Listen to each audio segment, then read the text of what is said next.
Hey everyone, today I'm going to show you how to force close a game on Steam. Without any further ado, let's get started. First, open your Steam app and log in with your credentials. Once you're in, direct your attention to the upper left corner of the screen where you'll see the library option. Go ahead and click on it. This will take you to your complete game collection where you can manage all your installed titles. Now, in the left panel, you'll see a list of all your games. Click on the game that's currently giving you trouble or the one you want to force close. This is important because Steam needs to know which specific game you're trying to shut down, especially if you have multiple games running simultaneously. If a game on Steam is frozen or won't close normally, there are a couple of methods you can use to force it to shut down.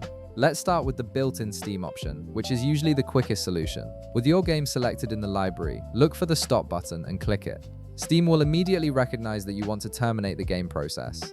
A confirmation window will pop up on your screen asking you to verify this action. This is a safety measure to prevent accidental closures, so go ahead and click confirm to exit the game completely. The game should close within seconds, freeing up your system resources and allowing you to either restart the game or launch a different one. Now, there's also an alternative method that works great if the first option doesn't solve your problem or if Steam itself is being unresponsive.